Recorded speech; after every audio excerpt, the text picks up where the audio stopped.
25 Aralık haftasına merhaba. Hoş geldiniz sevgili dostlar. Yılın son haftasını yaşıyoruz. 25 ve 31 Aralık haftasında gökyüzünde neler oluyor, burçlarımız neler bekliyor? Bu yayında ondan bahsedeceğiz. Denizaltın Astroloji kanalı, ben Emine Coşkun. İzlediğiniz ekranlarınızın başında olduğunuz için hepinize teşekkürler. Önce bir hatırlatmayla başlayalım. Artık yeni bir yıla giriyoruz ve bizim için hayat neler hazırladı, neler getirecek merak ediyoruz. Şu altta görmüş olduğunuz WhatsApp hattından bir mesaj atarak doğum haritanızı bilmiyorsanız doğum haritanızı öğrenmek için, yükselen burcunuzu bilmiyorsanız yükselen burcunuzu öğrenmek için. Unutmayın ki sadece burcunuzu izleyerek verimli bir sonuç alamazsınız. Mutlaka biraz doğum haritanızı biliyor olmanız gerekiyor. Yükselen burcunuzu bilmeniz gerekiyor.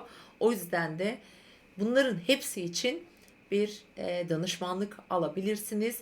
Ve şu anda bu yılın son haftasında sizler için hazırlamış olduğum yine bir kampanya var. Ama bu kampanya, özetle belirtiyorum, sadece yine doğum haritasını, yükseleni bilmeyenler için, doğum haritasını tanımak üzere. Ama tabii ki yıllık bir analiz almak istiyorsanız da yine bu WhatsApp hattından bana ulaşabilirsiniz.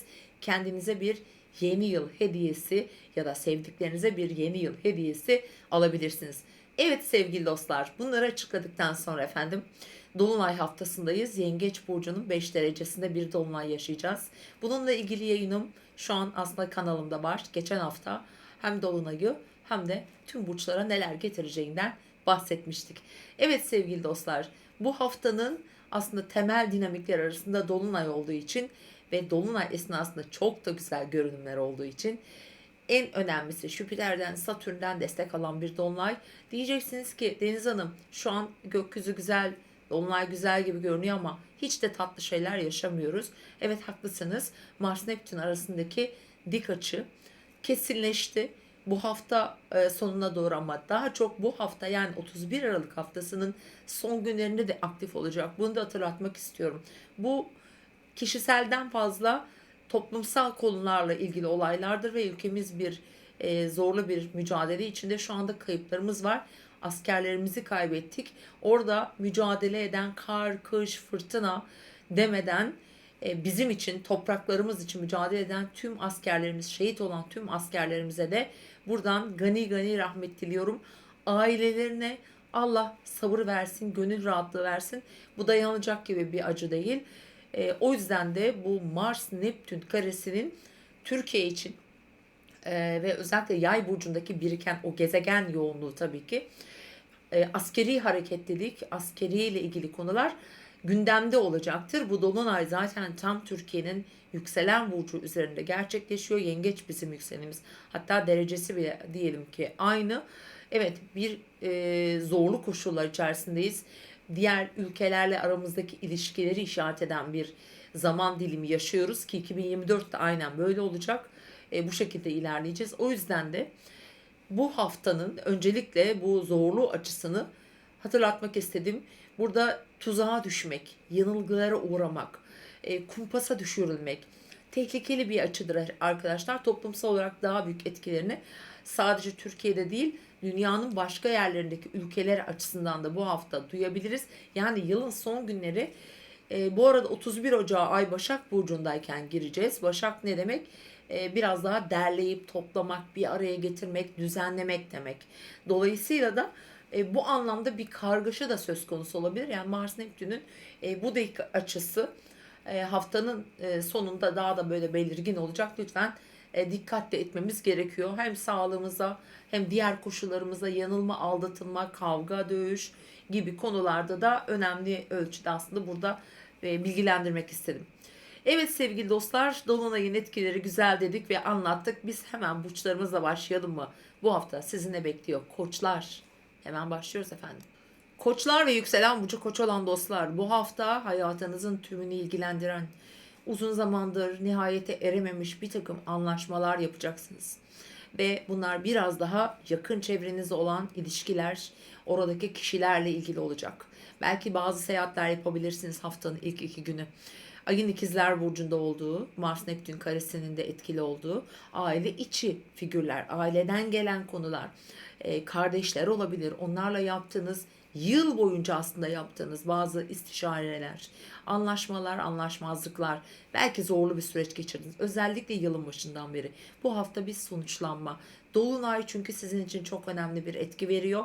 Hem işinizde, para kazandığınız konularda, kariyerinizde ve şu anda unutmayın, Merkür hala retro ve Merkür retrosu sizin uzak hedeflerinizle ilgili yapmak istedikleriniz ama yapamadıklarınız ya da bir şekilde hala istediğiniz noktaya varamadığınız konularda sonuçlanmalar getirecektir. Haftanın ortasındaki 27'sindeki dolunay bu ailevi konuları, belki aslında yılın son günlerinde biraz da yeni yıla girerken özellikle biraz böyle aile içindeki kişilerin, ebeveynlerin sağlığı, onlarla ilgili konular, onların bir takım hayatlarındaki düzen veya düzenlemeler, gayrimenkuller, ev alma, dediğim gibi anlaşmazlıklar yaşadıysanız eğer, bir takım yaşanan konuları artık bir kenara bırakıp bir nihayete erdirebilirsiniz. Bu hafta için özellikle Koç ve yükselen burcu Koç olanların çok önemli bir haftası olacak. Tüm konunuz aslında, odağınız bu. Haftanın hemen çarşamba gününden sonraki süreçte ise aşk, ilişkilerle ilgili konular, gündemleriniz sizinle birlikte olacak. Çünkü Ay Aslan Burcu'nda oluyor. Özellikle Cuma günü çok güzel bir gün. Bunu hatırlatmak istiyorum. İlişkiler boyutunda birine sürpriz yapmak, bir hediye almak, ki Cumartesi günü için de aynı şeyi söyleyebilirim. Ve aşk teması var bu hafta. İlişkiler, flörtler, biraz romantizmle ilgili konular var. Bu sanıyorum ki koçları da ilgilendirecek.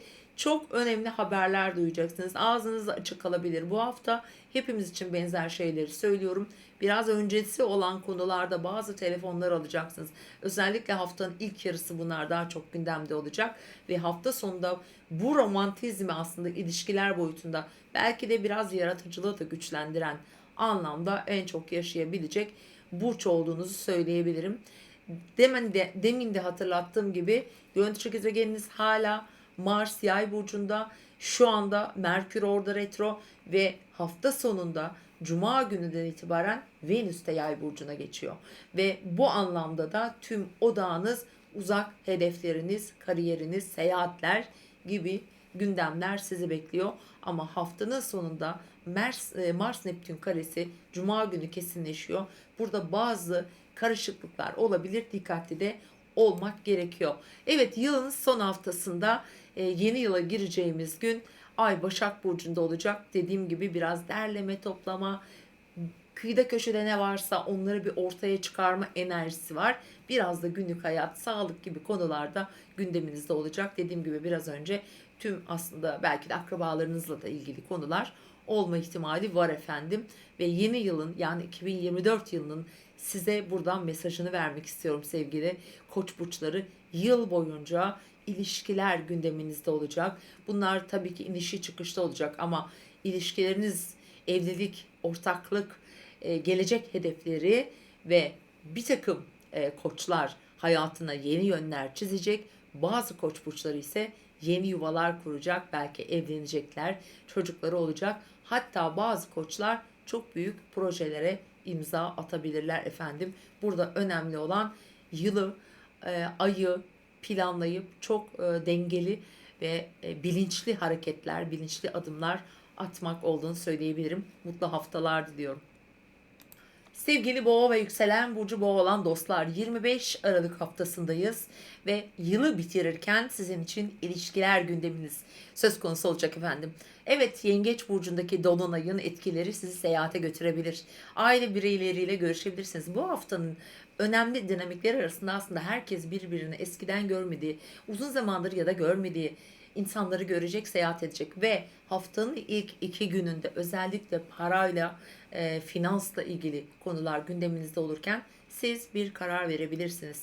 Biraz düşünebilirsiniz daha derin boyutta. Çünkü yengeç içsel olarak şurada hissettiğimizi biraz önümüze alarak düşünmekle de ilgili bir burç. Yani aileyle ilgili konuları, aile içindeki diğer kişileri olabilir bunlar. Daha çok hani boğaların aslında koçlarla benzer temaları çok yakın. Bu hafta için söylüyorum bunu ve bu hafta aslında parasal konuları düşünürken kendi önceliklerinizi, kendi hikayenizi, geçmişte yaptığınız hataları tekrar edip etmemeyle ilgili bazı sorgulamalar içinde olacaksınız ve olun lütfen. Evet, bu hafta ilişkilerinizi işaret eden alanda bir Venüs ve Venüs-Neptün üçgeni var ve haftaya da aslında böyle başlıyoruz sevgili boğalar. Yönetici gezegeninizin böyle güzel bir üçgeni olduğunda ilişkilerde ciddi, güzel, gerçekten güzel bir romantizm yaşayabilirsiniz. Ortaklı işlerinizde olabilir bunlar. Romantizm deyince tabii güzel anlaşmalar olabilir ama flörtsel bakımdan, evlilikler bakımından çok güzel bir hafta. Eşinizle yeniden böyle bir ahenkle ruhlarınız dans edebilir efendim. Böyle bir ilişkisi olmayanlar, uzaktan uzağa ilişki yaşayanlar buluşabilirler. Yeni yıl planları yapabilirler. Gerçekten yani Venüs'ün Neptün'e olan etkisi boğa burçları için harika bir eş partner ilişkilerinde romantizmi ateşleyecek bir hafta olacak efendim. Haftanın ortasında zaten dolunay yaşıyoruz ve girişim, hedefler, adım atmak adına durup düşündüğünüz konuları harekete geçirmek için bir süreci başlatacak. Evet, önümüzdeki günlerde, hatta yeni yıla girdiğimiz günlerde de etkili olacak. Hafta ortasında böyle bir süreç var. Sevdikleriyle kavuşmak, görüşmek. Bir de şunu hatırlatmak istiyorum. Merkür şu an Yay burcunda ve Cuma günü Venüs de Yay burcuna geçiyor. Güçlü bir Mars'la beraber Yay stelyumu finansal konularınızı işaret ediyor. Hem haftanın başında zaten uzun zamandan beri süren konularda bir para akışını planlama, dediğim gibi önceliklerinizi, kendi ihtiyaçlarınızı belirlemek adına bence çok önemli kararlar alabilirsiniz. Haftanın ilk 2 günü bu anlamda önemli. Hatta salı günü daha da destekleyici görünüyor efendim. Evet sevgili boğalar, haftanın sonuna doğru ilerlerken özellikle cuma, cumartesi mesela kendi köklerinizi ilgilendiren, yaşam alanlarınızı ilgilendiren alanlarda uzak bir yerden misafir karşılamak veya bir takım seyahatlere gitmek, sevdikleri insanlarla birlikte olmak adına bence çok keyifli bir hafta ortası geçireceksiniz. Yani cuma, cumartesi gerçekten çok keyifli gözüküyor ama biraz da canınızı sıkacak. Herhangi bir konuyu çözümlemek üzere ortaya konulan bir somut konuda, dediğim gibi aile konuları olabilir. Bunları konuşmak için bir süreç olarak düşünebilirsiniz. Ve hafta sonunda, bu arada cumartesi günü güzel de bir gün ki cuma günü de aslında Venüs'ün Plüto ile güzel bir sekstili var. Fakat şimdi cuma günü Mars Neptün karesi kesinleşiyor. Tekrar etmek istiyorum. Bu bizim aklımızı, kafamızı karıştırabilir. Finansal konularda çok iyi ölçümler yapmanız gerekiyor. Yeni yıla girdiğimiz zaman da devam edecek sevgili boğalar. O yüzden bunu çok iyi planlayın, doğru adımlar atın. Merkür'ün retro olduğunu unutmayın. Ödemeleriniz veya buna bağlı konular, yeteri kadar bütçe planlaması, yetersiz bir bütçe planlamasıyla hareket ederseniz burada sorun çıkabilir. Burayı çok iyi planlayın lütfen. Evet, hafta sonu artık Ay Başak Burcu'na geçiyor ve hafta sonunda, yani 31 Aralık yılbaşı gününde Ayın Başak Burcu'nda olduğunu ve sizin sanki aklınızın biraz daha gelecekle, işte yeni bir şeyler planlamakla, yaratıcılıkla ilgili konularda olacaktır. Bu alanı güçlendirmeye çalışacaksınız. Bunlar çocuklar, aşk ilişkileri, finansal yatırımlar, önümüzdeki süreçle ilgili bazı belirlemeler içerisinde olabilirsiniz sevgili boğalar. Ve sizin için de 2024 yılının bir özetini, temel aslında dinamiklerinden şöyle bir başlık olarak bahsetmek istiyorum. 2023 yılında başında başlayan, aslında 2022'de başladı diyebiliriz, bir sağlık süreci. Yaşamınızın kaynağını önemli ölçüde belirleyen girişimleriniz, birikimlerinizle yaptığınız hareketler, kazançlarınızı arttırmak için işle ilgili konular mesela burada çok önemli rol oynadı ve 2024 yılı boyunca da hayatınızın en önemli temaları bunlar olacak. Biraz düşüneceksiniz.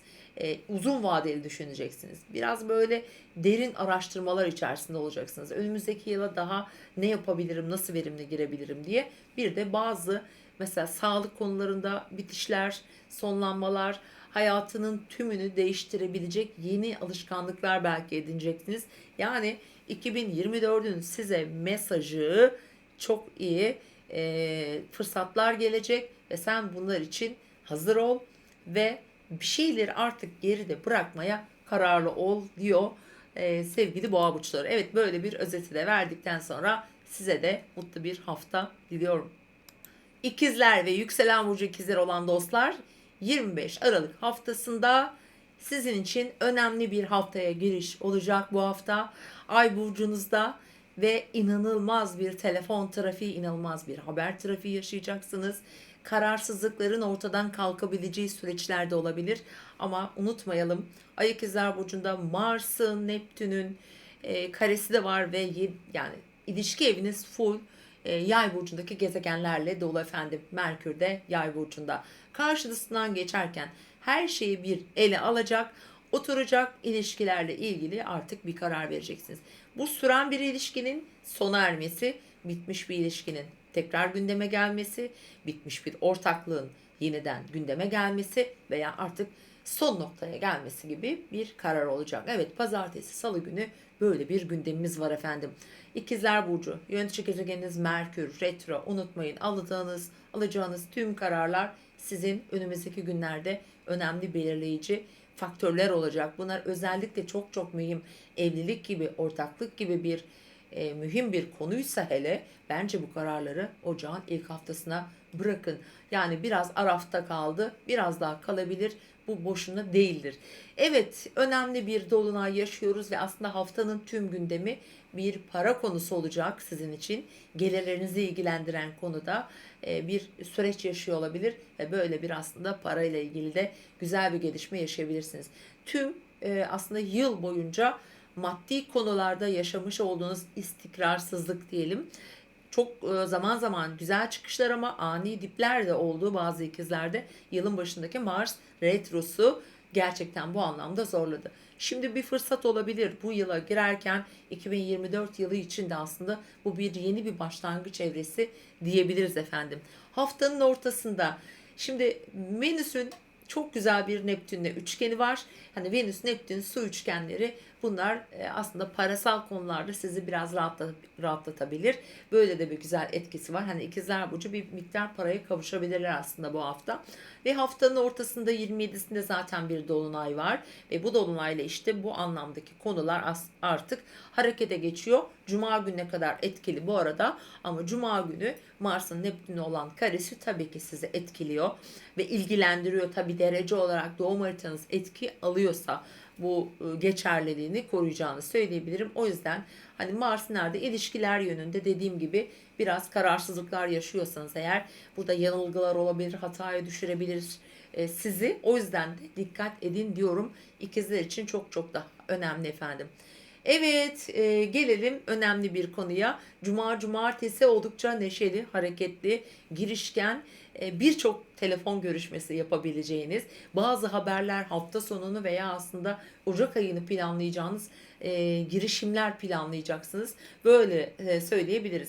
Şimdi haftanın sonuna geldiğimizde ise pazar günü yeni yıla 31 Aralık günü Ay Başak Burcu'nda olacak ve sanırım bazı ikizler, belki de birçok ikizler evde ailesiyle falan olacaklar. Aile içinde evde gösteriyor. Belki misafir ağırlayacaksınız. İşte sevdiğiniz insanlar size gelecek. Belki hani güzel büyük sofralarda böyle keyifli bir zaman, bir akşam yemeği olabilir. Ama unutmayalım ki pazar günü biraz zor bir gün. Yine stresli açılar da var.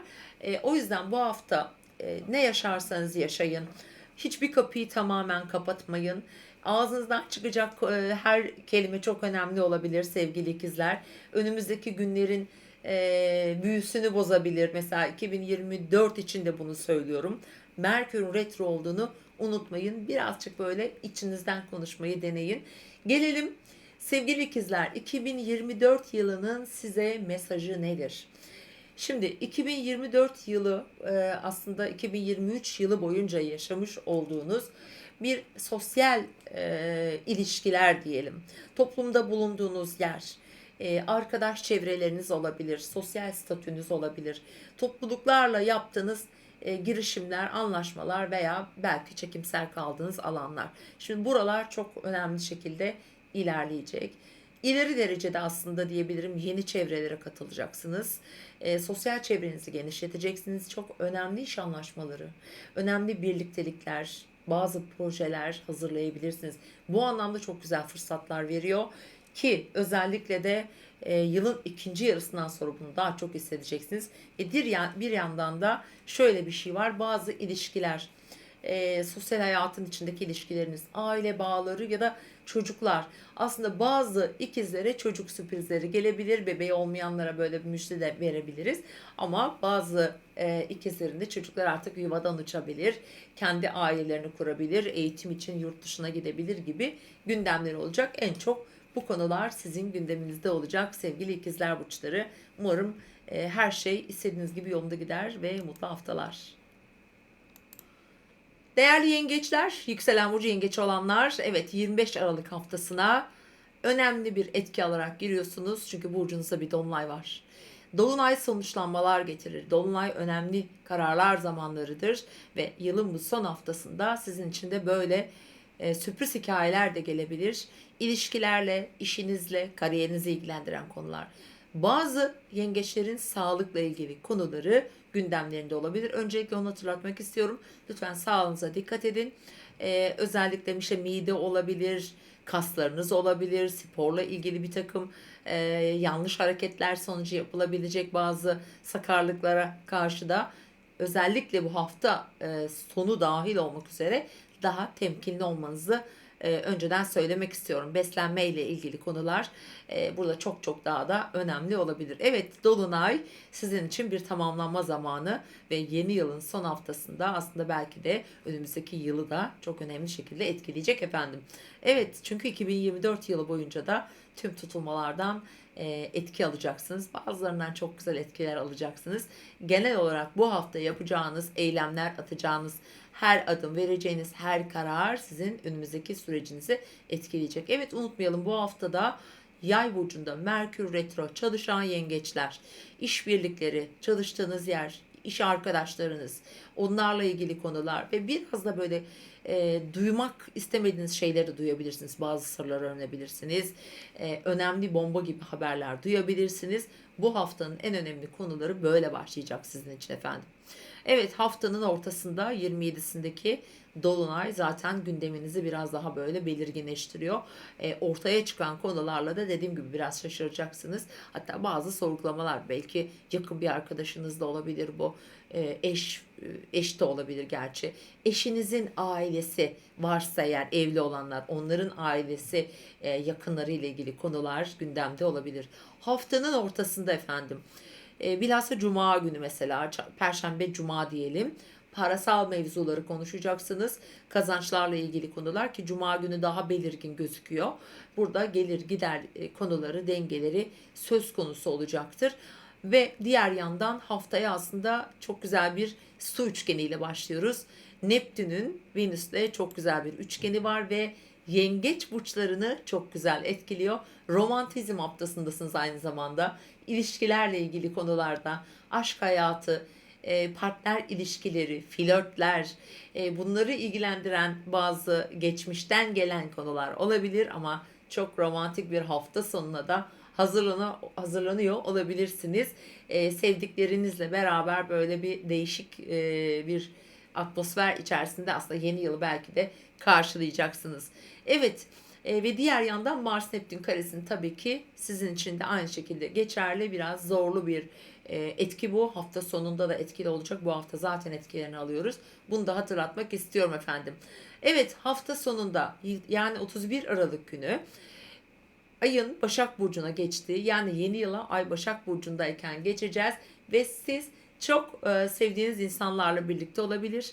Bir takım bir yerlere gidebilir. Bazı seyahatler yapabilirsiniz. Böyle kalabalık bir ortamda olabilirsiniz ve biraz da girişimlerinizi ilgilendiren alanda bu ne olabilir? İşte yeni bir hareket, yeni bir eylem planı içinde olabilirsiniz. Önümüzdeki süreçle ilgili, iş hayatınızla ilgili belki bazı fikir alışverişleri içerisinde olacaksınız. Ama yakın çevrenizden duyacağınız konularda biraz burada canınızı da sıkmayacak değil gibi duruyor açıkçası. Dediğim gibi biraz sırların açığa çıkacağı bir hafta olarak gözüküyor efendim. Evet sevgili yengeçler, bu kadar önemli bir dolunayın yaşandığı, sizin için aslında 2023 yılını kapatan bir hafta olacak. Bazı hesaplar kapanacak. Bilinmeyen arkada kalmış konular ortaya çıkacak ve 2024 yılının size olan mesajı ise artık bugüne kadar verdiğiniz emekler için daha kararlı, daha bilinçli adım atacaksınız ki bunlar en çok kariyer alanında olacak. Kariyerini hedefleniyor, kariyer planları yapıyor, önemli girişimler yapıyor, atamalar yaşıyor. Hayatında fırsatları bir arada yaşayacağınız bir sene efendim sizi bekleyecek. Elbette ki yıl içinde inişler çıkışlar yaşayacağız. Aileden uzaklaşmak, kendi yoluna baş koymak, kendi hedeflerine doğru ilerlemek, aslında kendi sizin bireysel önceliklerinizi öne çıkarmak çok daha önemli olacak sizin için. Unutmayın ki kendinize koyduğunuz bir hedefiniz olmalı ve bu hedefe doğru eğer istikrarla giderseniz 2024 size çok güzel şeyler getirecek, özellikle hayatınızın amacına ulaşmak adına. Evet, mutlu bir hafta diliyorum sizlere de. Kendinize iyi bakın. Aslanlar ve yükselen burcu aslan olan sevgili dostlar, çok kararlı bir haftadasınız. Aslında çok düşündünüz, taşındınız ama artık kararlısınız. Haftaya girerken özellikle sevdiğiniz insanlarla, işbirlikleriyle, uzaktan kumanda ettiğiniz bazı konulara artık yakınıza çekiyorsunuz. Hedeflerinize doğru daha sağlam ilerlediniz. Aslında çok sağlam ilerlediniz ve şu an bu haftaya girerken önemli bir gelişme, sonuç yaşayacaksınız. Evet, sosyal çevreniz, verdiğiniz emekler, arkadaş, ekipler, dostlar gibi konular gündeminizde. Ancak biraz çocuklarla ilgili konularda belki biraz zorluklar yaşayan aslanlar olabilir. Özellikle de bu haftanın ilk yarısı bunlarla ilgileneceksiniz. Evet, Merkür tabii ki retro eski ilişkileri getirebilir aslanlara, eski flörtleri getirebilir ve parasal konularda da yatırımlarla ilgili de önemli bazı değişimler getirecek gibi duruyor. Bu hafta bunların adımlarını atacak, sinyallerini duyacaksınız. Evet, 27 Ağustos, pardon, 27 Aralık günü Dolunay biraz sizi kendinize, içinize döndürecek efendim. Ne zamana kadar? Cuma gününe kadar olan süreçte biraz düşünceli olabilirsiniz. Biraz kaygı üretebilirsiniz. Bünyeniz böyle çalışabilir. Biraz planlayacaksınız, biraz düşüneceksiniz ve bazı konularda gerçekten belirsizliklerin böyle pat diye ortaya çıktığı bir zaman dilimi gibi olacak size ve hafta sonuna geldiğimizde Cuma ve Cumartesi günü, Cuma günü de boyunca da Ay artık burcunuza gelmiş olacak ve Aslan burcundaki ay tüm aslanlar işte biraz önce o yüzden ondan bahsettim. Sizi önünüzü daha net göreceğiniz bir zaman olacak. Hafta sonunu iyi değerlendirin bence. Yani cuma, cumartesi ayrıca güzel de etkiler var. Aslan burçları için kariyer planlamaları yapmışsanız, hayatınızda mesela ilişkiniz vardır. İlişkiyle ilgili konularda ki öncelikle para kazanmak adına çok yoruldu. Gerçekten yatırımlar yaptı, uzaklara gittiler. Biraz böyle kafalarını karıştıran durumlar içinden çok da iyi çıktılar ve cumartesi gününe kadar olan süreçte böyle bir artık durum değişikliği yapma zamanı geldi mi diye bence size düşündürecek. Bunu yaparken Merkür Retro olduğunu unutmayın. Merkür Retroyken genellikle zaten kafalar karışık olur. Bir de Neptün'ün karesi var. Özellikle önemli adımları lütfen yılın Ocak ayının ilk haftasında atın. Ve gelelim haftanın son gününe, pazar günü 31 Aralık. Artık ayımız da Başak Burcu'nda, yeni yıla Ay Başak Burcu'ndayken gireceğiz ve Aslan Burçları geleni, gideni, vergisini, indisini, çıktısını, paralarını hesaplayacaklar.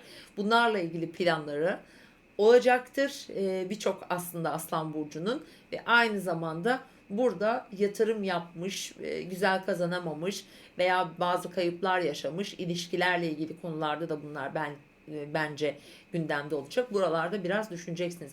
Artık Yay burcundaki stadyum çok güçlü. Mars, Merkür ve Venüs de hafta sonundan itibaren artık burada. İlişkiler için çok güzel bir zaman başlıyor efendim. Ve size yeni yılın yani 2024 yılının en önemli temel mesajı da şu: kendinize yatırım yapın. Eğitimle ilgili olabilir, kişisel gelişimle ilgili olabilir.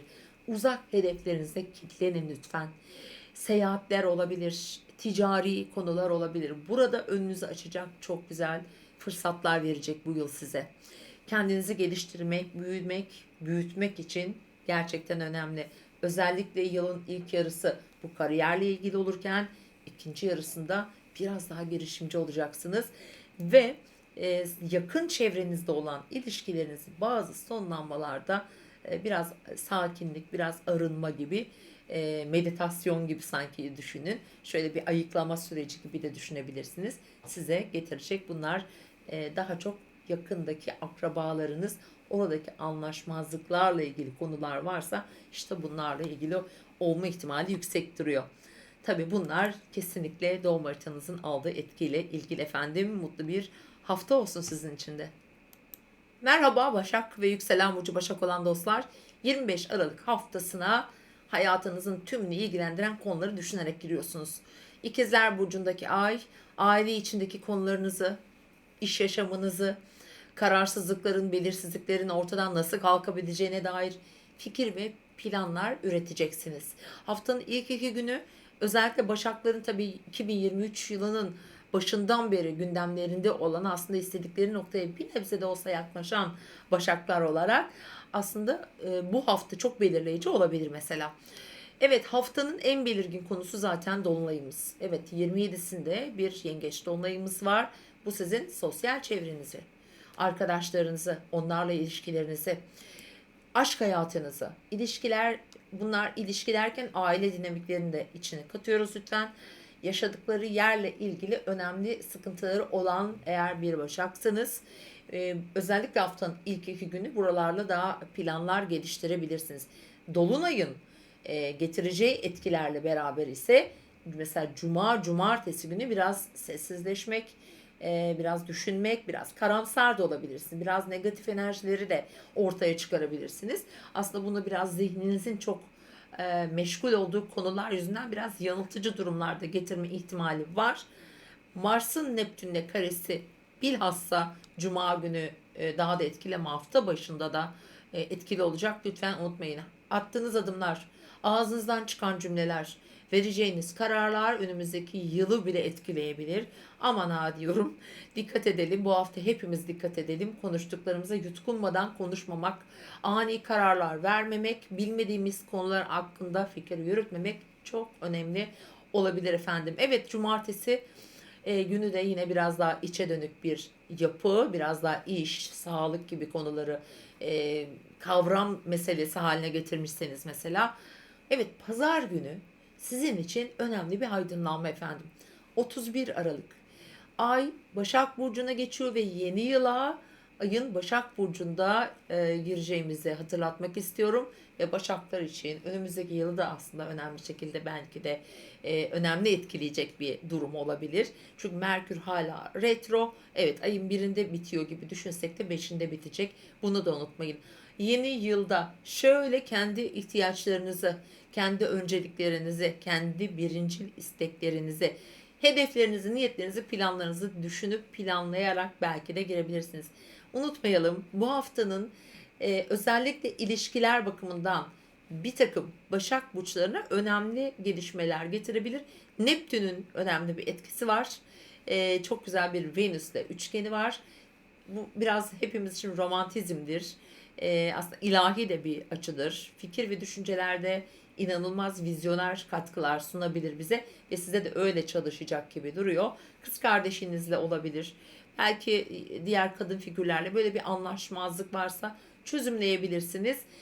Sevgili Başaklar, ama gene hani haftanın genelinde bu etkiyi, yani Mars'ın Neptün'le olan etkisini lütfen unutmayalım.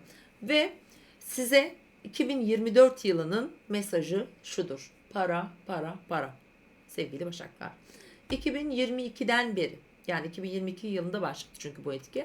Başlayan bu süreç 2024 yılında da kazançlar noktasında belki bir takım farklı yollara gitmek niyetinde olan, ama birçok Başak gitti zaten. Bazı adımlar attılar, yeni projeleri hayata geçirdiler. Onların Sonuçlarını almak adına aslında güzel gelişmeler getirebilir. Özellikle tutulma zamanlarını iyi takip edin. Bazı tutulmalar size çok iyi gelecek ama bazı sonlanmalar da yaşayacak.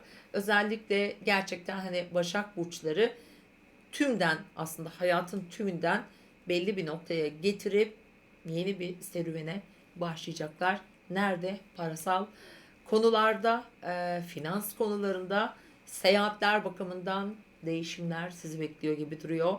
Doğum haritanızın nasıl etki aldığını tabii ki bilmiyoruz. Bu anlamda da bazı başaklar paraya kavuşacak, bazı başaklar da yön değiştirecek gibi duruyor. İyi bakın kendinize, hoşçakalın. Terazi, yükselen burcu terazi olan dostlar. Evet, bereketli bir dolunayla bu haftayı yaşayacağız ve yılı da öyle kapatacağız. Ve teraziler için 27'sinde yaşayacağımız dolunay tabii ki bu haftanın gündemini belirleyecek. Girişim, iş, kariyer, aile içindeki durumlar, bunlarla ilgili bir engelle karşılaşmış teraziler artık önünüz açılabilir.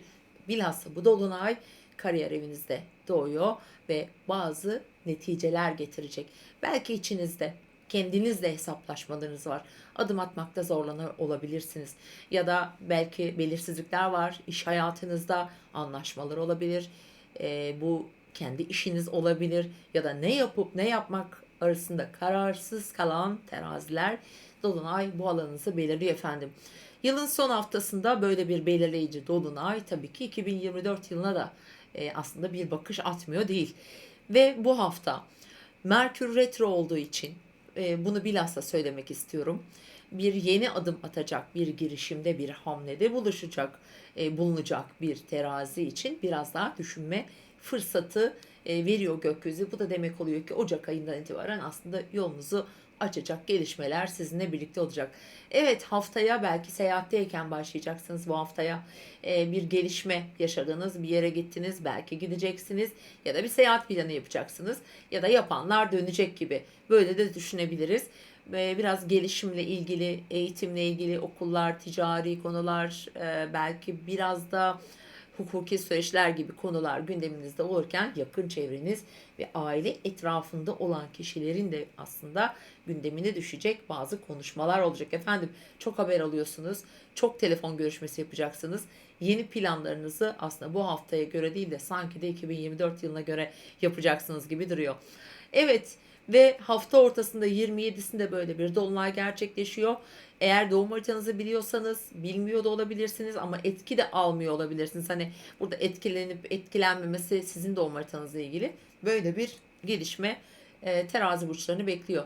Evet, para sizin için önemli ama sosyal çevreniz de bu hafta çok önemli olacak. Çünkü para dedik. Akrep burcundaki yönetici gezegeniniz hala para evinizde ve hafta sonu itibariyle artık oradan ayrılıyor. Burada gelir gider konusunda nispeten iyilik bir şeyler getirmiştir az da olsa. Ama oradan ayrıldıktan sonra bence burada biraz daha işler yoluna girecek gibi duruyor. Ve Yay burcundaki çok güçlü Venüs'ün de oraya bu hafta katılacağı Merkür, Mars orada. Yakın çevreniz, girişimleriniz, hareketleriniz, görüşmeleriniz, bazı anlaşmalar ya da anlaşmazlıkları ortadan kaldıracak bazı projeler yine bu hafta bir takım görüşmeler sayesinde olacaktır. Özellikle cumartesi günü. Çok sosyal bir hafta ortası sonu aslında diyelim olacak. Yakınlarınızla görüşeceksiniz. Toplum içinde çok görünür olabilirsiniz. Sosyal bir hafta aslında olacak sizin için. Aynı zamanda da sizi destekleyen, görüş ve fikirlerinizi önemseyen kişilerle görüşebilirsiniz efendim. Ve Venüs'ün Neptün'le olan üçgeni evet hafta başında etkili olacak. Tabii ki yönetici gezegeniniz olduğu için bence işten, para kazanma ile ilgili konularda olabilir. Orada biraz daha zarafet, para harcama, estetik gibi konularda burada biraz daha hani durumları ön plana çıkarabilir sevgili teraziler sizler için. Ve aynı zamanda da bir romantizm haftası hepimiz için aslında böyle de diyebiliriz.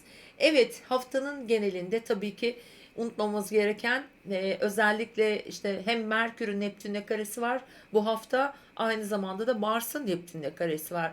Duyduklarımıza inanmayalım, işittiklerimize çok şaşırmayalım. Zaten çok şaşıracağımız haberler alacağız ama hadi canım da diyeceğiz ama daha da şaşırtıcıları gelebilir açıkçası. İnanılmaz biraz dedikoduların da aslında ön planda olacağı bir haftadayız. O yüzden lütfen elimiz, kolumuz, ağzımızdan çıkanını aslında kulağımızda duyması gereken bir haftadayız.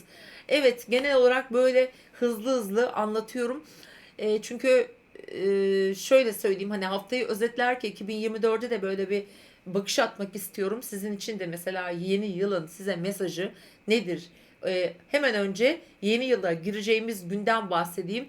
Ay Başak Burcu'nda olacak. Biraz teraziler sanki kendi kendine sorgulayan bir şekilde girecekler gibi. Sakin, biraz içe dönüş, biraz daha kendine zaman ayırma gibi. Biraz belki nasıl diyelim, toplumla değil de kendiyle belki de bazı hesaplaşmaları var. Hani böyle biraz sakin gireceksiniz gibi duruyor açıkçası 31 Aralık, yani 1 Ocak gecesine. Ve şimdi 2024 yılının terazilere mesajı nedir? Tabii ki çok önemli. Çünkü tüm yıl boyunca 2022'den beri başlayan ilişki dinamikleri gündeminizde olacak efendim. Bir takım teraziler bazı yol ayrımlarına gidebilir. İlişkilerinde bazı sonlanmalar yaşabilir ama bazı terazilerde mevcut ilişkilerindeki sorunları kurtarabilir efendim. Çünkü gökyüzünün onlara böyle bir mesajı var. Tabii doğum haritanızın aldığı etkiyle ilgili, ama evlenen, ayrılan, iş projeleri, yeni ortaklıklar kuran, adım atmak için çok fırsatlar bulacak bir terazi koç aksındaki tutulmalar tüm terazilere böyle mesajlar veriyor. Birçok teraziyi gerçekten evlendirecek diyebiliriz. Güzel işbirlikleri kurduracak, ama en önemlisi de şudur: ilişkilerdeki dengeyi sağlamak, tüm yönetim aslında sizin elinizde. Bunu da unutmayın. O yüzden önümüzdeki yılı planlarken ay ay hedef koyun. Sağlam ve doğru zamanda doğru adımlar atın. En önemlisi ne istediğinizi önce siz bilin. Kararlı olun. Ondan sonrası kolay olacaktır zaten. Diyorum efendim, mutlu bir hafta diliyorum sizlere de. Akrepler ve yükselen burcu akrep olan dostlar. Evet, yılın son haftasındayız ve çok güzel bir hafta size bekliyor olabilir. Hatta 2023'ü zorluklarla kapatırken oh diyebileceğiniz bir hafta olabilir.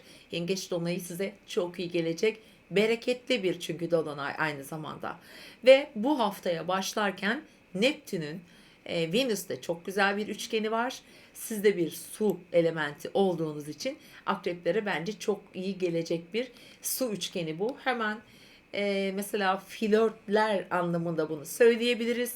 Başka nerede, ne anlamda söyleyebiliriz? Seyahatlerle ilgili konular, uzak hedefleriniz, ailevi konular, bunları bağlayan tüm konular olabilir. Hatta yeni yılı karşılamaya hazırlanırken böyle gökyüzü de sizi çok destekleyecek. 31 Aralık'a Ay Başak Burcu'nda giriyoruz ve sizin ilişkilerle ilgili konularınızı destekleyen bir görünüm olacak. Evet, hafta boyunca Venüs'ün Neptün'le olan bu romantizm ilişkisini yaşarken, diğer yandan Merkür retrolu, Yay burcunda üstelik retrolu bir hafta. İşte Merkür Neptün'le, ondan sonra Mars'ın Neptün'le de böyle çakışmalı durumları var ve bu sizin için özellikle şunu belirtmek istiyorum. Cuma ve cumartesi günü adım atarken, özellikle iş projeleri için söylüyorum bunu. Evet, belki hafta sonu, ama bu 2024 için önemli bir durum analizi yapacaksınız. Onu söyleyebilirim. Bazı kişilerle görüşürsünüz. Bazı yeni planlar yapabilirsiniz ki akrep burçları çok zor bir 2,5 yılın ardından artık rahatlayacaklar ve gelirlerini, özellikle ilişkilerini, diğer yandan finansal konuları etkileyen adımlar attılar. Bir takım zorluklar yaşadılar gerçekten ve şu anda da aslında yani akrep, yükselen akreplerin cuma günden itibaren ciddi bir finansal görünümü arttı. Çünkü Venüs de artık Yay burcunda ve Merkür orada retro. O yüzden bu cumartesi günü alacağınız kararlar, vereceğiniz sözler önemli. Duyacaklarınıza da dikkat edin lütfen. Çünkü bu hafta hani yanıltıcı durumların bir hayli fazla olabileceği bir hafta içerisindeyiz. Biraz yalan haberler de duyabiliriz. Aklımızı karıştıracak durumlar olabilir. Gerçekten önemli olacaktır. Mars'ın Neptün'le karesi ilişkilerinizi de etkiliyor, yatırımlarınızı da etkiliyor. Eğer doğum haritanız etki alıyorsa bu haftayı es geçin derim. Ocak ayının ilk haftasından önce önemli kararlar vermeyiniz efendim. Buradan da bunu belirtmek istiyorum. Evet. Ve biraz önce de dediğimiz gibi pazar günü Ay Başak Burcu'nda arkadaş, sosyal etkinlikler, gruplar, ekipler, bazı çalışmalar, projeler gibi alanınızda sosyal bir pazar, arkadaş, eş, dost ziyaretleriyle ilgili olabilir. O alandaki para alışverişleri ortaya çıkabilir. Belki bir borç istenir ya da verilmiş bir parayı geri isteyebilirsiniz. Böyle bir durumda hani baki gerçekten olma ihtimali var diyebiliriz ve genel olarak size 2024 yılının temel mesajı nedir? Biraz önce dediğim gibi zor bir aslında hepimiz zor bir yıl geçirdik ama özellikle akrep burçları parasal konuda kayıplar yaşadılar. İlişkiler yönünde çok etkilendiler. Aile bireyleri, aile içindeki kişiler, sağlık sonra vesaire. Bunlar şimdi biraz gerçekten yumuşak bir şekilde artık sizi terk ediyor ve 2024 yılının size mesajı çok çalıştın hala aynı yerde sayıyor. Belki de bazıları patinaj yapıyor ama lütfen vazgeçme, hedeflerine doğru azimle iş planlarını ekle. Yeni listeler oluştur. Yeni hedefler koy çünkü çalışma ortamı için söylüyorum. Çok destekleyici bir yıldasınız.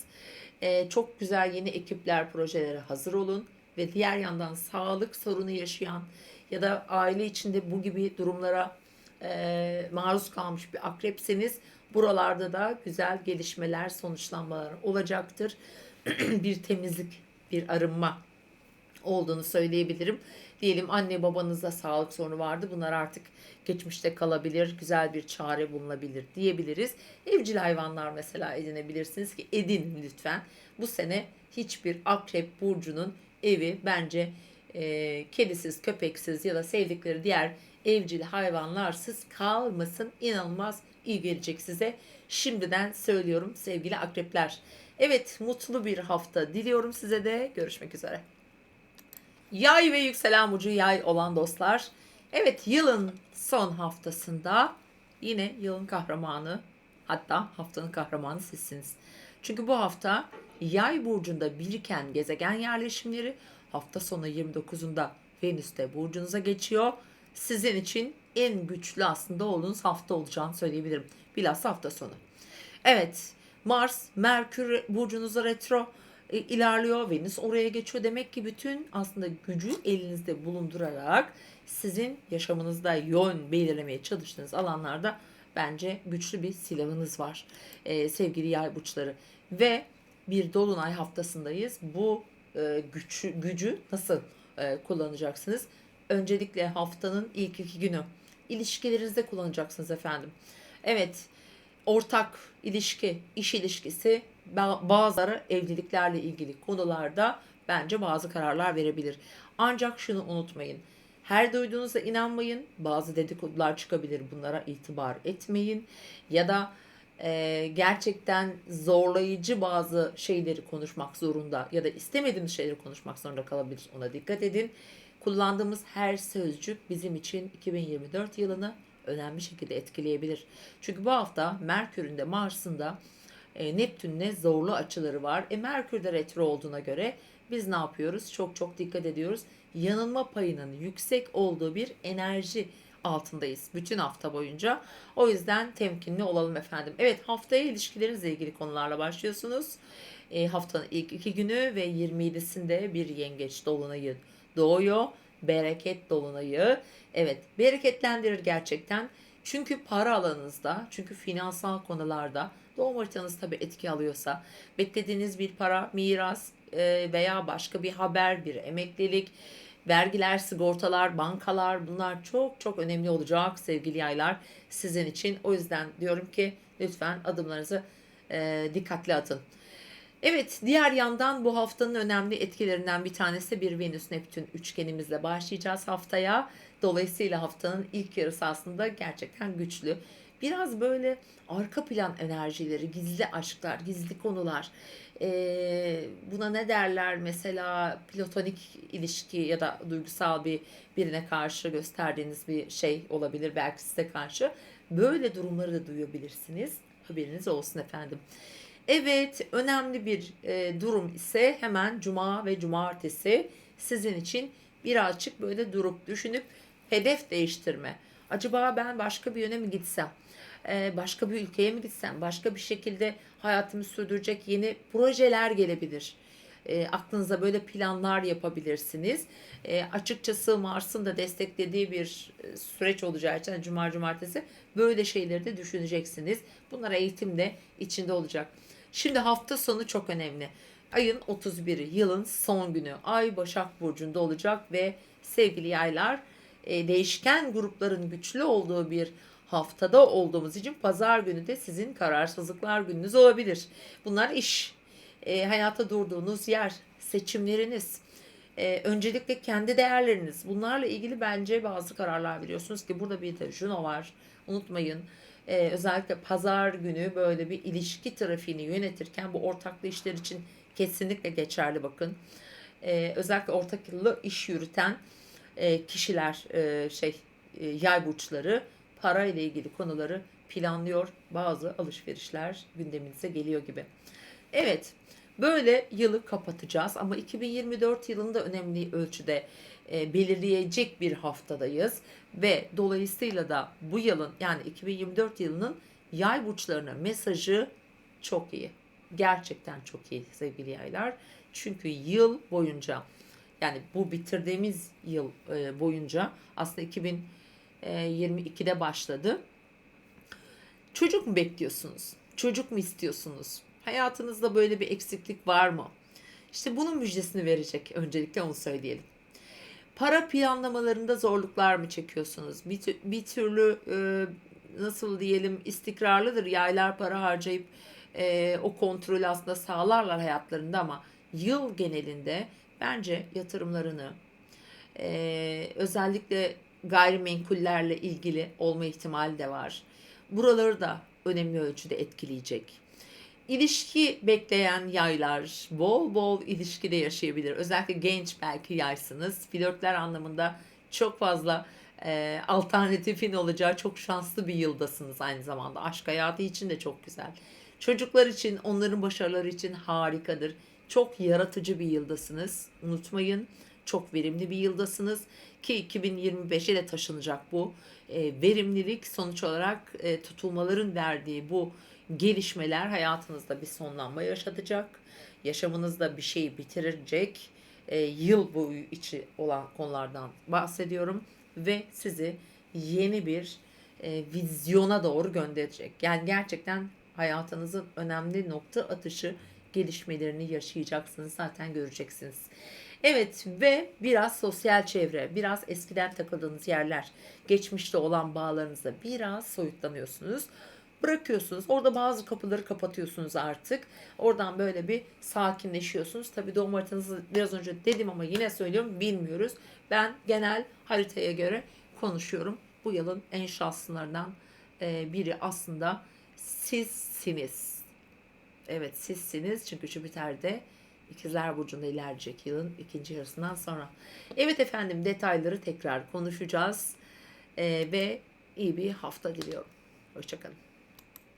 Oğlaklar ve yükselen burcu oğlak olan dostlar, 25 Aralık haftasında, yılın son haftasında, evet, oğlak burçlarının ilişkilerini belirleyen, ortaklıkları, evlilikleri, hayata bakışlarını değiştirebilecek bazı neticelenmeler getiriyor. Evet, bu hafta boyunca tüm oğlakların aslında diyelim aile bağları, ilişki bağları, onlarla olan tüm diyalogları gündemlerinde olacak. Çünkü bu dolunay sonuçlanmalar dolunayı. Bitişler, ama aynı zamanda çok güzel bir dolunay. Bence bazı şeyleri de pekiştirebilirsiniz. Hafta ortasında yaşayacağız ve hafta boyunca da tabii ki dolunay etkilerini yaşayacağız efendim.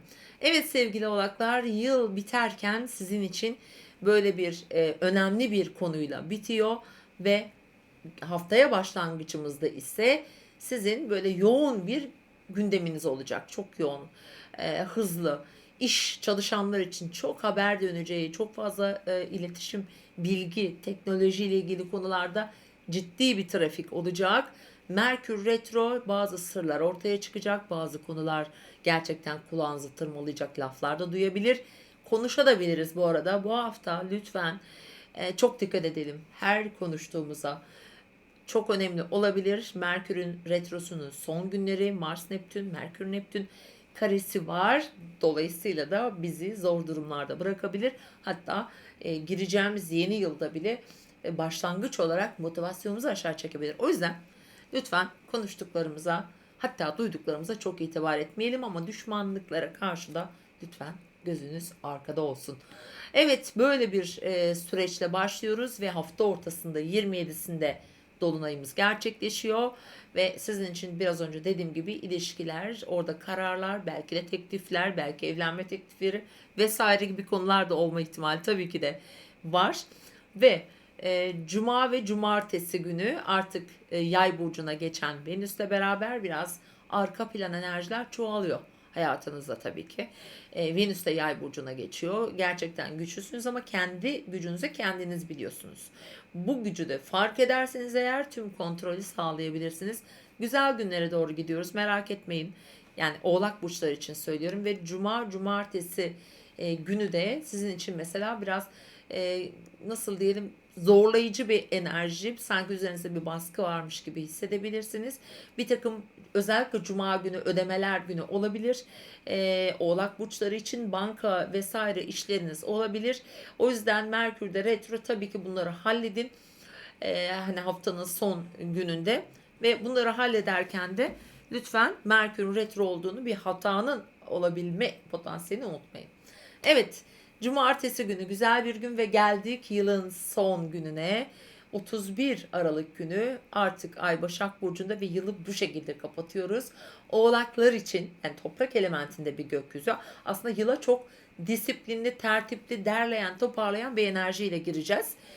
Dolayısıyla da sizin mesela uzak hedeflerinizle ilgili yeni bir takvim planı, yeni bir cetvel oluşturabilirsiniz.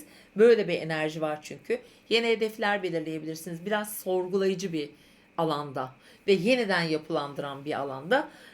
Yani işte yıl içinde mesela yaptıklarınızı düşünebilirsiniz. Diyelim bir yere gittiniz, diyelim hedef değiştirmiştiniz, o hedeflerinizi bir daha sorgulayabilirsiniz gibi enerjiler var.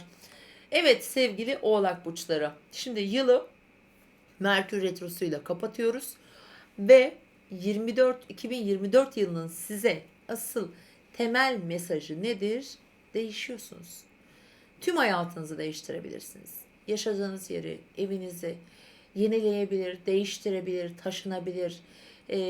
Geçmişte verdiğiniz kararları tekrar gözden geçirebilir. Gerçekten önemli. Bunlar yaşadığınız yer, eviniz, mesleğiniz, belki de kariyer değişikliği bile yapma olasılığı var.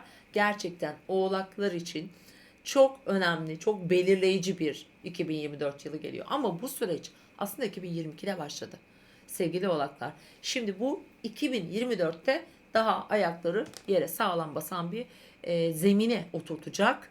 Hepimizi aslında, ama oğlaklar için çok daha önemli, çok daha mühim konuları getirecek efendim. Evet, izlediğiniz için sağ olun ve tekrar görüşmek üzere. Mutlu haftalar. Kovalar ve yükselen burcu kova olan dostlar. Yılın son haftasındayız ve yılın son haftasında güçlü bir dolunay var. Ve dolunayın etkilerini hafta boyunca hepimiz hissedeceğiz. Ve sizin sağlık, iş, kariyer, akrabalar gibi alanınızda aslında bakarsanız bu dolunayın etkileri 2023 yılının da bir tamamlanması gibi düşünebiliriz. Evet, bu hafta Merkür Yay burcunda retro, hafta sonunda Venüs de Yay burcuna geçiyor. İnanılmaz sosyal bir etki var Kova burçların hayatında. Gerçekten çok sosyalsiniz. Çok fazla kişiyle irtibat kuracaksınız. Eskiden tanıdığınız tüm insanlar arayacak. Hatta çok bomba haberler duyacaksınız. Çok da şaşıracaksınız sevgili Yay burçları. Evet, böyle şaşırtıcı, bol konuşmalı, bol haberli bir haftadayız. Ama biz ne yapmamız lazım? Konuşmalarımıza dikkat etmemiz lazım. Neptün'ün etkili olduğu bir hafta. Hem Mars hem Merkür, Neptün karesinin olduğu bir hafta. Özellikle haftanın ilk yarısında efendim daha çok kırıcılıklardan biraz uzak durmak gerekiyor. Biraz böyle bizi sonrasında hani üzebilecek laflardan çekinmemiz gerekiyor. Ona lütfen dikkat edin. Bilhassa özel hayatınızda sevgili kovalar, ilişkilerinizde, çocuklarla ilgili konularda ya da aile içindeki diğer genç insanlarla diyelim bir takım ufak tefek atışmalar olabilir. Ve özellikle dediğim gibi sosyal alanlar çok güçlü. Orada güçlü bir enerji dönüyor. Daha da dönmeye devam edecek. Hem güçlüsünüz orada hem çok parlayacaksınız ama aynı zamanda da bu konuşmaların muhatabı olmamaya çalışın.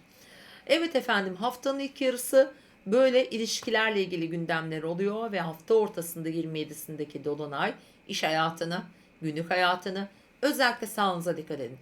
Mide, ayak sağlığı veya iç batın bölgesi, dolaşımla ilgili konular belki gündemimizde olabilir. Herhangi bir sağlıkla ilgili bir tamamlanma gelebilir, bir tedaviye sonuç da getirilebilir ama tabii ki bir egzersiz gibi bir şey, bir spor, bir işle ilgili gelişme de getirecek size. Cuma ve cumartesi evet sizin için ilişkiler gündemi olacak. Hatta çok önemli olacaktır. Bu Aslan Burcu'nda ay olacak bu arada cuma cumartesi keyifli neşeli bir eş, partner, ortaklı işler vesaire gibi konularda hatta çok da destek alıyorsunuz. Önemli görüşmeler yapacaksınız.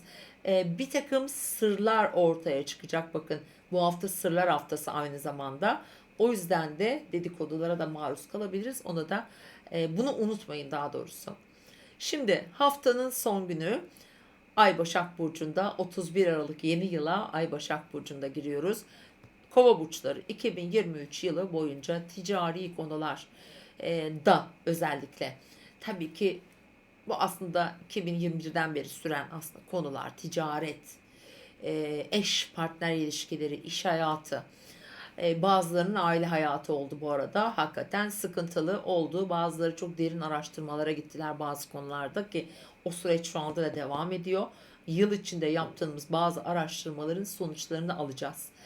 Bunu da söyleyelim ve parasal konusu, işin finans kısmı pazar günü devrede. Bu da ne demek oluyor? Ocak ayına girdiğimizde de demek ki gündeminizde bankalarla ya da ticari konularda yaptığınız alanlarda yeni adımlar, yeni oluşumlar varsa bunların bazı gelişmelerini gündemimize getirecek. Şimdi efendim 2024 yılının kova burçlarına mesajı nedir? En çok girişim yapan burçsunuz. Evet sevgili kovalar bu yıl boyunca girişimleriniz, ticari anlaşmalarınız, eğitim, öğrenim, seyahatler, ticari konular, medya, dijital konular, araçlar gibi konular ve eğitimle ilgili yeniden bir şeye başlamak adına çok önemli fırsatlar verecek efendim. Kendini geliştirmek, başkalarını geliştirmek adına güzel fırsatlar ediniyorlar sevgili kovalar ve uzaklarda değil de sanki bazı şeyleri daha yakınınızda aramalısınız. Bazen hep uzak hedef belirleriz. Aslında o bizim çok daha yakınımızda, yanı başımızda duran bir şeydir. Bir konudur, bir kişidir, bir fikirdir. İşte siz bu sene bunu belirleyeceksiniz. Sevgili Kova burçları 2024 yılı boyunca da biraz da iç benlikle beraber hareket etmek, yakınlarınızla birlikte iş projeleri yürütmek, kurmak, belki kardeşleriyle bunlar çok çok önemli, ufuk açıcı, yolunuzu açıcı bazı durumlar getirecek. Çok da faydalı olacak sizler için. Eğer doğum haritanız nasıl etki alıyor bilmiyoruz tabi. Bir de kardeşleri olanlar için onlarla ilgili de çok müjdeli haberler var diyebilirim. Evet efendim mutlu bir hafta diliyorum size de. Görüşmek üzere. Değerli balıklar, yükselen burcu balık olan dostlar, 25 Aralık haftasında bereketli bir dolunayla başlıyoruz. Ve dolunay haftanın ortasında gerçekleşecek su elementinde. Dolayısıyla ayın 27'si ve 2 gün özellikle takip eden günler sizin için hayatınızda yüzünüzü güldürecek sürprizler getirebilir. Çok keyifli ve çok bereketli bir dolunay yaşayacağız efendim. Evet 2023 yılının son haftası balıklar için nasıl başlayacak? Evle, aileyle, yaşam yeriyle, düzenleme, yenilik, değişim, bir takım konuşmalar ki bu konuşmalar ailenin veya eşin de olabilir bu arada, hani evli olanlar için. Onların hayatlarında ilgilendiren durumlarla ilgili olacak. İşte kariyer. Çünkü unutmayın, Yay burcunda çok güçlü bir stelyum var. Cuma günden itibaren Venüs de Yay burcuna geçiyor. Tüm balıkların hayatının tepesi güçlü.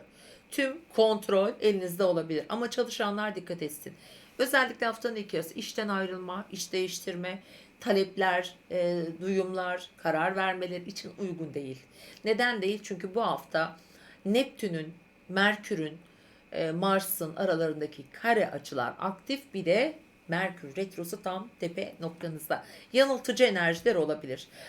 Konuştuklarımıza dikkat edelim. Duyduklarımızı hemen inanmayalım efendim.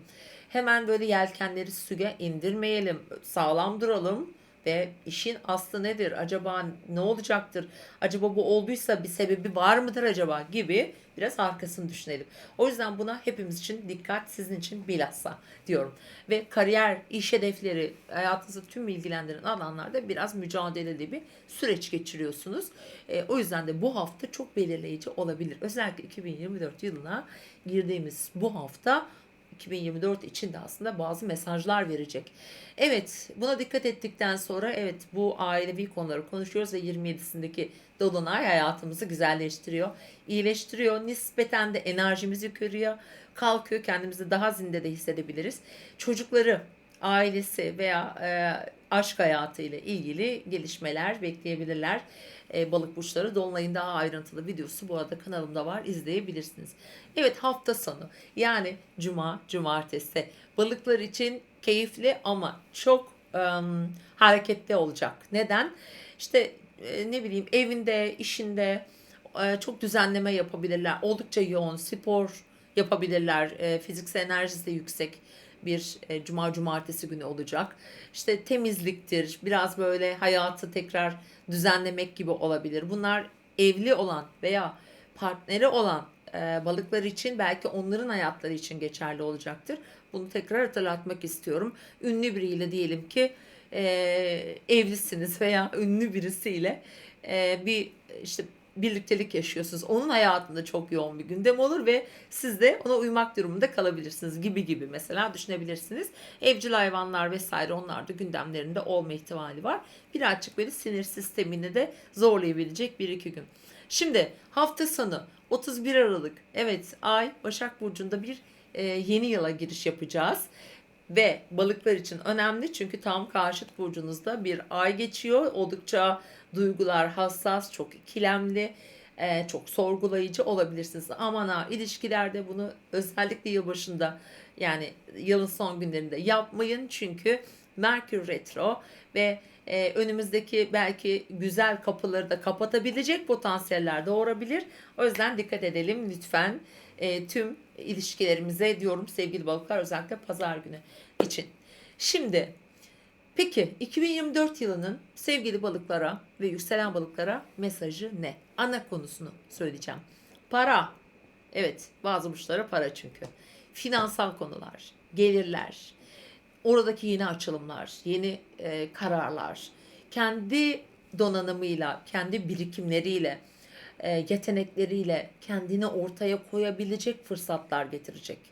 Birçok balık ve yükselen, tabii ki burada çok önemli, yükselen balıklar için söylüyorum bunu bilhassa. Tabii doğum haritanızı bilmiyorsanız en doğru bilgiyi ya da en sağlıklı bilgiyi bilerek anlarsınız. Oradaki telefon numarasından da bana ulaşarak böyle bir hizmet, yeni yıl hediyesi de kendinize alabilirsiniz. Evet, böyle bir para için çok önemli fırsatlar, kariyer için önemli fırsatlar getirecek bir yıl olacak. Neyi değiştireceksiniz hayatınızda ya da neyi bırakacaksınız? Finansal konularda, aile içi dinamiklerinde belki anlaşmazlıklar olan diyelim gayrimenkuller konusunda mesela vazgeçebilirsiniz. İşi akışına bırakabilirsiniz. Çünkü zaten kontrol sizin elinize gelecek sevgili balıklar. Burada gerçekten çok güçlü kararlar alacaksınız. Zaten malum yani karar yılındasınız, öğrenme yılındasınız. Böyle hayatınızı bir disipline sokma yılındasınız. O yüzden sizin için bence kazançlarınızın yönünü değiştirmek, yeni kapılar açmak için fırsat yılı diyebilirim. Evet, izlediğiniz için teşekkür ediyorum. Sevgili balıklar, size de iyi bir hafta dilerim. Evet sevgili dostlar, hem mutlu bir hafta diliyorum hem şimdiden de mutlu bir yıl diliyorum herkese. Diyorsunuz biliyorum Deniz Hanım, yıllık burç yorumları çekmeyecek misiniz? Çekeceğim. Ama burada zaten ana başlıklarını verdim sizlere. Çünkü doğum haritanız bir gerçektir. Asıl olan odur arkadaşlar. Eğer doğum haritanızı biliyorsanız mesela bu haftalık yorumlarda, aylık yorumlarda da çok daha doğru rehberlikler alırsınız. Ama özellikle de yükselen burcunuzu en azından bilmelisiniz. Yükselen burcunuza göre takip ettiğinizde daha faydalı olacaktır sizin için her şey. Tekrar etmek istiyorum. Ben buradayım. Bir mesaj kadar yakınım size.